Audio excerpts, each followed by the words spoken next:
Right, greetings everybody. Time for another weekly video where we talk about JP and everything that has happened so that you can plan ahead or not listen or whatever. And yeah, it's kind of a off week being Vision Card week, but I still think that's kind of exciting in terms of a new Esper. I think it's exciting in terms of the Reincarnation Festival and showing globalers what they might have to look forward their own Reincarnation Festival. There's some good stuff here, even in one of these quiet weeks when it feels like we're waiting for the next collab or whatever. But of course, F8 is still going. I think it is. Pretty sure it is. Whatever. Anyway, so let's get into it, and then we'll maybe talk about some other stuff a little bit later. All right, so first off, the Reincarnation Festival is in effect on JP, and it'll soon be effect for globalers. So basically, you can, I think, every day choose a set cards for a character that you might be interested in. It's a good way to potentially build up a character that maybe you could use more time with. I mean, honestly, like I should be just choosing Spring June every day, so because they don't ever max reincarnated, this would help get her there. That's perfectly fine in terms of a decision, but something else globalers might be excited about. Given that JP has gotten these, I would assume that you guys will be getting these as well in short order. This first banner is just a 2k pull, get one of these characters. And that's not a terrible deal. I mean, for regular free, if you don't have any of these characters, or hell, even at 50%, I'd say that this is generally good enough. When else are you ever going to get a chance or an opportunity like this? I think it's generally decent, too, when you look at Spring June and just Ashen Mont being on here. But then I also think certain characters have withheld their value quite well and potentially pretty decently. Such as Dario. Dario with the new Wind Elemental character is really good, so that's a bit of a steal there. I think Old Doa still actually is quite good with the way Ice and Water hold up. I think that Bulk has some interesting properties with the new Garuda VC potentially powering up. Again, Shrekken, basically any magic character that has any magic properties whatsoever is pretty interesting with that combination. And Bulk does work with Shrekken, so that's pretty good here. As for other characters, I don't even think Thunderastris is that bad because Greatsword is still really good. Doom is just a win as far as I'm concerned. The two characters that I'm kind of iffy on here are Helena, who I think is probably the lowest out of all of these. Even with some of the new characters coming out, I think she's kind of already not showing particularly great. She could definitely, I think she deserves being on this banner. You should get a boost in terms of your power. But actually, Ketone, I think, is also a pretty decent get too, because she has a trust mastery that does seem to pop up in a lot of competitions. So really, I mean, it's up to you whether you think this is good value or not. Obviously, I'm spending a bunch of time talking about it because I think for free, for players who are just using free, who are coasting, who are just happy to get a character, probably is a decent opportunity. And if you don't have any of these, yeah, it's a pretty big slam dunk getting any of these characters. Okay. Of course, there are benefits to paying customers, and this is one. 5k paid will net you one of these characters at your choosing, no less, at level 120. That's a hell of a deal, given if you see, like, just the way that JP is rolling with how certain characters are lasting or not. Maybe there's a character you just really like on here. It is way cheaper than outright buying some of the characters that they put in this game, so I guess I'll say that. And you're, of course, getting 30 summons on your way up. But honestly, if it wasn't a select at the top, it would be much, much, much harder to recommend. But yeah, selecting a unit is just really good. And the last one is just a regular banner where you can try your luck if you really want to. I don't think it's particularly good value, but hey, people gonna do what people gonna do. And of course, I do believe there is a metal exchange for these. I didn't really take a look at it beforehand because I'm not particularly interested in this. Having 6 out of 8 characters, it seems pretty bad value for me. But I'm sure there is someone out there who potentially is. And yeah, 2K for each, I think, is just too expensive for some of these characters. That's a lot of resources. And new characters are kind of looking to outshine old characters. All right, so next up, let's talk about Garuda. I already took a swing at Garuda, and Garuda said, no, not today, bro. So Garuda does have a CG, and boy, oh boy, is that the most Zaku thing I've seen on an eyepiece. I have to say, gorgeous looking summon, looks really, really cool, and I'm always super excited to see these CGs. If they don't always pop up, they're pretty good. So let's talk about a couple of things to do with this video. Honestly, this is probably going to be one of the more important Magic VCs to come around for a while. It's not limited, but it's good enough that I feel that it's a pretty easy recommendation. It's very powerful in guild. It's very powerful in general. Its party compositions work really well with a lot of different characters to do with Katana, Bow, and Pierce, and Kane. I think there's just a lot of synergy. And I mean, the fact that it's just up damaging, and you get 35% luck, which is kind of interesting too, is a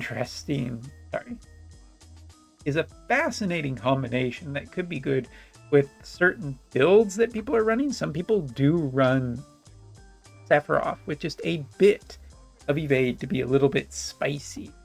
Throw luck on top of that, not bad. Not that Sephiroth was doing that much damage anyway. You're using Curse right now, so there you go. Anyway, the next up thing to talk about, and yes, that is a sentence that came out of my mouth, is Garuda. And Garuda is looking to be another really great summon. It is a 17th agility Esper. It is primarily also a magic-based Esper. So you're looking for this for essentially. The key stats, though, that this Esper is giving off: summon magic, accuracy, magic attack up, flash resistance, earth element killer, ice resistance, critical rate, human killer, 10%, reaction block rate of 70, and single unit attack resistance penetration rate of 40. So boy, oh boy, did this end up being the Shrekken Esper. Absolutely. I think just with higher accuracy, it makes her even deadlier. Magic attack up makes her already damage dealing, but even stronger now with that. Critical rate is nice for landing those crits. Human killer, oh, obviously. Reaction block rate isn't terrible either. It's kind of a consideration with some strong reactions there. But last but not least, single attack resistance penetration of 40. I mean, this doesn't work for Ash and Mont, which is kind of too bad. Otherwise, this might have been just a really good Esper, but it is focused around magic, so yeah, focus there. But any single target magic attacker in the future will probably be happy to run this, as it's not even pigeon-held, that was a pun, towards wind. It can actually just be used for any magic-based damage dealer, especially a single target magic. Yeah, I like this VC a lot. I like this Esper a lot. I think it's a great kit in, it's a CG. I think that's pretty fun, so I'm pretty cool with it. Wish it would have shown up in one poll. Damn it, Umbra not lucky. All right. Now, the other thing we got to talk about is and I hate to say this because this is actually already looking really great, but our welfare unit. So this unit, everybody can get. She's actually really, really easy to get. I wouldn't even say that she's that difficult to master. Some people are like, well, maybe this character is going to be, take a lot. But so this is the quest. There are 2 quests. This top one up here is generally really easy, and you unlock it after doing the first one. The thing to note here is that, so you do need to use her in it, so it's kind of her own training mission. It does have 200 orbs to it, so you're probably going to be doing that no matter what. But this one's the easier one. This one's a little bit more difficult. I actually ran it just ice just because I had that party handy first. And as you can see, it depends on the number of units that you are getting rid of. And with maxing out at 55 being the last for the actual shard shards that you need for her, going up all the way to 7. But also taking a look here, if you are able to do certain challenges, you will also get some extra benefits. So it's pretty fair, really easy to run, even for other people. The one thing that I did make a mistake on is that I would recommend that you run it just with a dark team, because dark team gets big power-ups and different kind of power-ups depending on what turn it is, which is kind of interesting too. So yeah, run a dark base team. They have a huge advantage there. I ran ice just because it's kind of my default. But anyway, let's talk about the benefits. You would expect this character to kind of be maybe a little bit underwhelming because she's free, right? Why would she actually be that good? Well, I'm happy to report that she does have a higher stat tier board, which is really encouraging to already recommending her. But taking a look, she's actually pretty added for a character like this. Like this is one of those things of just generally good. Slashing resistance 15, negative pierce resistance, not terribly worrying. Strike resistance, even shooting resistance, positive, and magic is 15. She actually has decent, I would say, resistances across the board. She has confusion resistance, toad resistance, and don't act resistance. It's fine. It's not amazing to me, but it's fine. Master ability is slash attack resistance, penetration rate 20, and critical rate of 10. She has Fencer, which isn't overly impressive, even just looking at the commands that she does have. Fine. Clementine is her big attack. The wider the attack range of the target within range, the less physical damage is taken. Is removed by this ability, so it's one of the things that makes her quite maybe unique, of being able to dispel that. And again, like 270 cost events are a thing. I would be totally fine running and maxing this character to stick on a slashing base team where you have 2 other 100 cost characters. Might even just be generally better than running a low cost tank or even Shawls at this point in time. So yeah, I think this is quite good. And then you also get a bonus of a trust mastery that is higher critical, higher attack. And looking here at its abilities, inflict AP damage when a critical hit occurs. Synergistic with her, kind of interesting with other characters, given that other characters can potentially throw out some pretty good crits. Slash it, and for her only, there are some benefits. Increase slash attack by 20, and increase resistance to single target attacks. It's cancelled after removing twice, but it's a little bit of an extra bonus. Either way, we also have Dual Gunner, which gives her some range options, which while I'm not super amazed, it's fine. And also, as my voice cracks, Axe Knight, I think is a generally pretty good sub for her. I think it's pretty interesting. Like for a 70 cost character that's come along and the first one in a little while, this is, I feel, a really easy one for slashing comps to throw in there. And the fact that she has some better stats than most characters will probably carry her pretty far. I don't think that it's going to be a long-term thing, but you never know.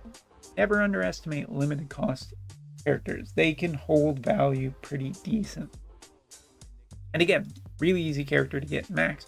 I hope that Gumi is going to keep doing these, because aside from just Veritas characters, it's really great to have this kind of thing happen every once in so often with how many expensive characters are going up.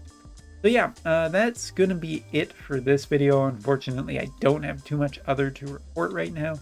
Still, as you can see, putzering along with Earth Veritas.